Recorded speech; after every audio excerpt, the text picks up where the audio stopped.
by the Corporation for Public Broadcasting. Gorovich has a different story to tell. He grew up in the 60s in the Soviet Union. He managed to listen to Hendrix and Dylan and see Easy Rider 3 times, but there wasn't exactly a big counterculture in Russia. And as Gorovich says, while young Americans rebelled by marching, Russians rebelled by not marching. Growing up in Russia in the 60s is the subject of Gorovich's new memoir, From Lenin to Lennon, from Vladimir to John. Gorovich emigrated to the United States in 1976 at the age of 23.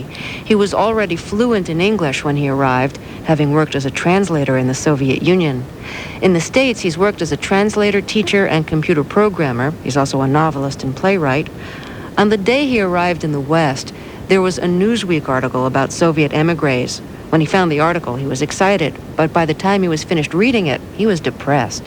I sort of looked at those guys, and they looked very photogenic in their beards, and they looked very intense, and they were dissident emigres.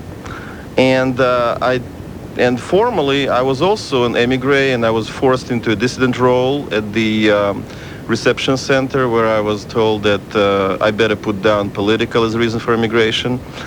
And I tried to fit myself into this stereotype, and that was not a very, that was kind of a sad feeling. What was the stereotype that you didn't fit? Well, the stereotype was somebody who has been persecuted for his faith, who had been fighting for his, for human rights, who had suffered inhumanly at the hands of the KGB, and on and on and on. And I don't think I mean, against the background of people like Sakharov or Solzhenitsyn, I certainly didn't suffer that much. Maybe I would have suffered if I had left, but I decided to bail out early. Well, for you, the last straw in the Soviet Union was not being able to get a ticket to a screening of Last Tango in Paris. Yeah, it's a very sad realization. I mean, when I was reading it did not really come to me. It did not really dawn on me in full until I started writing this book. I was trying to pinpoint down this moment, and that's what came to mind. And again, I feel very uneasy about this, because obviously, some people have, more dramatic moments, being arrested, being told all sorts of things by the KGB or what have you. But for me, it was the last straw. It's again, I wish I could fit some kind of heroic stereotype, but that's just not it. What was so impossible to bear about not being able to get a ticket to see Last Tango in Paris? Well, I just thought that, for most people I know, especially the guy who I went to, to the screening, to try to get to the screening with, they thought that it was quite normal that this screening should be for some and not for others. It was the fact that we, like normal, ordinary people had to struggle to get to see a movie was normal to most people. And it just dawned on me that it's totally, it's totally idiotic. It's abnormal. Things should not be this way. And it was the realization that this society is totally screwed from top to bottom. And wild at heart, I don't know about that. But I went home thinking that this is total idiocy, this is total abnormalcy, and I should get out. So you're not someone who was a dissident or an activist, but you are someone who loved movies and loved rock and roll, and you couldn't ever get enough of it. Part of what your book is about is loving things like that and living in the Soviet Union where you didn't have much access to it. How would you get rock and roll records when you were a teenager? Ooh, that's a science. There's so many ways. And incidentally, with all this variety of of ways of getting those things, once you come down, once I came to the West, my interest started slipping, because all of a sudden it was so wildly available. Actually, the companies wanted you to buy those things, and I immediately, I guess there is I guess in my case, the reflection of the 60s spirit is that I immediately resisted this pitch to buy all the rock and roll records. But going back to your question, there was a number of ways. Mostly people who travel abroad, they would be bringing records back, and they would either rent them out to be taped, on tape recorder, or their friends, they would just allow you to tape them for free. This was the main, or you would get a couple of records of your own, and you would be swapping it with friends. What's a record you had in your collection that you were able to trade for a lot of other records? Something that was really valuable for barter. That's funny. I didn't have. that was funny because I had a friend bring me a bunch of Bob Dylan records, and to which I listened on and on and on. But then I realized that, and it seemed to me, in my naivete, that everybody should be totally bananas over it, and it didn't turn out to be this way. I wasn't able. It did not rate that high. However, I had a David Bowie record, and I had a Jimi Hendrix record, and IU experienced, as a matter of fact, and I was able to get a lot of mileage out of that. Today is Bob Dylan's 50th birthday. Yes, I know. So what did Dylan mean to you in the Soviet Union? What did you make of his lyrics? You knew English fairly well when you started listening to Dylan, but, his lyrics are so obtuse anyways. I'm wondering what you made of it in the Soviet Union. Well, it was the mystery, I guess. I could not get the whole thing, obviously. But then again, I don't think, many Americans can get the whole thing. Like you said, obtuse, and right now, of course, I realize that they were, perhaps, a lot of this obtuseness was quite intentional. At that point, it was a little bit like roving through his lyrics. I felt a little bit like Alice in Wonderland. I did not quite know whether to believe him or not to believe him. But the fact was that I received them viscerally rather than cerebrally. Mm-hmm. And whatever it was, first it was truth. Okay, because this voice could not lie. Okay, and secondly, so what if the truth is sometimes obscure? It's truth nonetheless. And it's better to get 50% of truth than 100 something that's 100% falsehood. But although it's coming to you abundantly clear. You had friends who were in rock bands, and they'd sometimes, for performance, have to submit their lyrics to censors. Absolutely.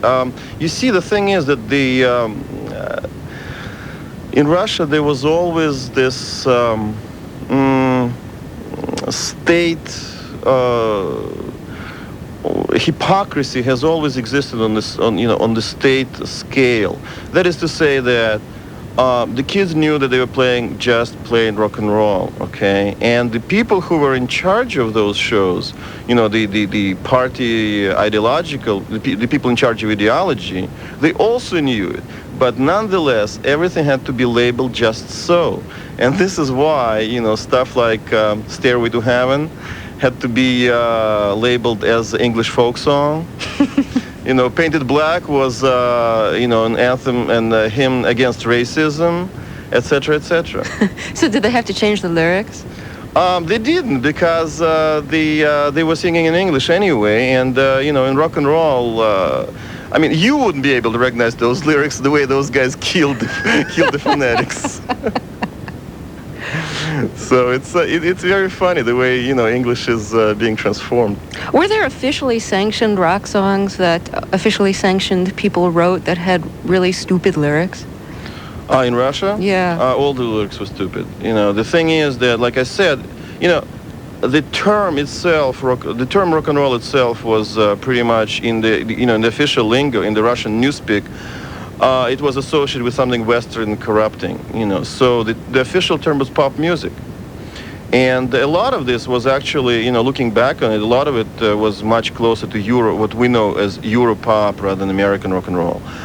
And all those lyrics were totally hilarious. Like I said, it was something about love-lorn geologists lost in the Siberian taiga and missing their girlfriends and something like this. Because you see, in the official Russian lore, love can only be a byproduct of being loyal to the state and be doing something useful for the state. Therefore, if there was some kind of love feeling, it was not just she loves you, yeah. She loves you because you're doing something good for the state. That was basically the core of any Russian pop song. If you're just joining us, my guest is David Gorovitch, and he's written a new memoir called From Lenin to Lennon. That's from the Soviet thinker to the Beatle, and it's a memoir about growing up in the Soviet Union in the 60s. And Gorovitch emigrated to the United States in 1976 at the age of 23, and he's worked as a translator, a computer programmer. He's also a novelist and playwright. We'll take a short break, then we'll talk some more. This is Fresh Air. And this is WNYC, New York Public Radio.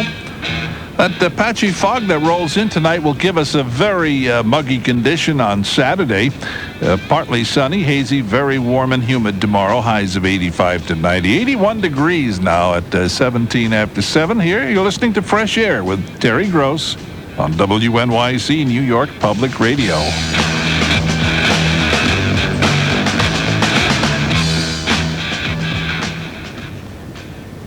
Soviet emigre David Gorovitch is my guest, author of the new memoir, From Lenin to Lennon. The draft was a very big issue for young men in the 1960s in the United States because of the Vietnam War. Apparently the draft was a big issue for you too. When you were coming of age, the draft age was lowered to 18, but I guess you could still get a college exemption? Yeah, and that's how I chose college, on the basis of evading the draft, because originally I wanted to go to journalism school, but after doing some reconnaissance, I figured out that my chances were very slim, because all of a sudden in the Russian late 60s, journalism has become the most fashionable profession. And so I figured I would go to the language school, because I figured that with my English I had a better edge. So going to college got you out of the draft for good? No, it was merely a 5-year exemption, because the college term in Russia is 5 years, and you get a 5-year exemption. However, in my college we took military courses, and we were supposed to be military officers. After graduation, we were supposed to be in the reserve. But my case was a clear-cut catch-22, because I was trained, if I was to be an officer, I was to be in the Army intelligence. And of course, with .5, what they call .5 in Russia, meaning Jewish, I could never be trusted to be in Army intelligence. So they could not draft me as an officer. And by law, they could not draft me as a soldier either, because I already took some officer courses. Ergo, they could not draft me. Oh, wow. What really convoluted... Well, of such convolutions is life in Russia. Life in Russia is made. When you moved to the United States, how well did you relate to other Soviet emigres? Well, I should say here that because you were a translator, you spoke English. Maybe you didn't know colloquial English that Americans speak all that well, but you had a grasp of the language, so you weren't forced to rely on other Soviets to help you understand what Americans were saying. Yeah. Well, you have to. It was a little weird, because frankly, I felt a little bit ghettoized, and I was trying to break out of this what I would say self-imposed ghetto on their part quite actively, and so most of my friends and most of my social scene in those days was very much American.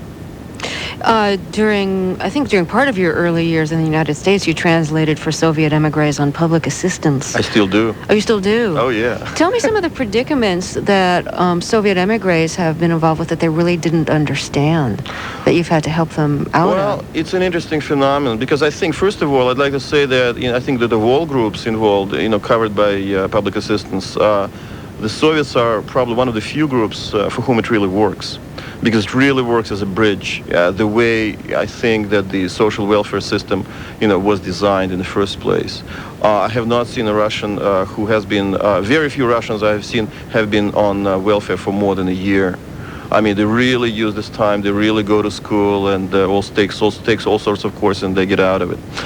In the second place, I think that there has been, on their part, the most common feeling is that when they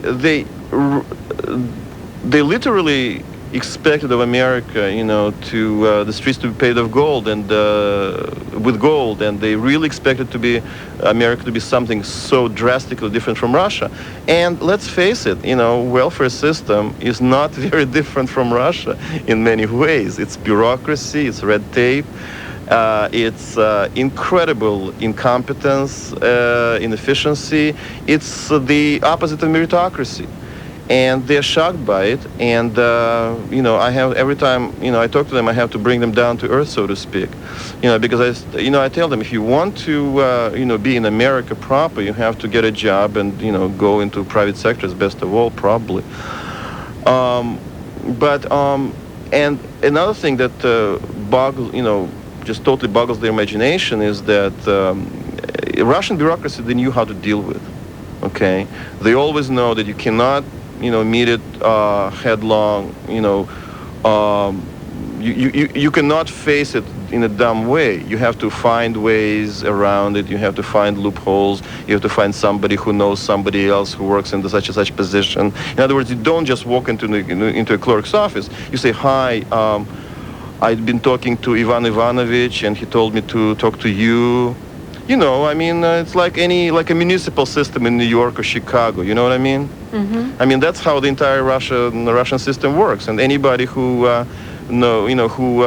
got his job through patronage, in New York or Philadelphia or Chicago, knows exactly how the system works. Have there been difficulties for you having freedom and choices that you weren't used to having in the Soviet Union? Well, it's still with me. It gets much better, but it's still with me. It's what I call the unbearable, the unbearable burden of freedom. It's very hard once when you get when you're used to the system where there's only one of anything, and you're lucky if you get this one item.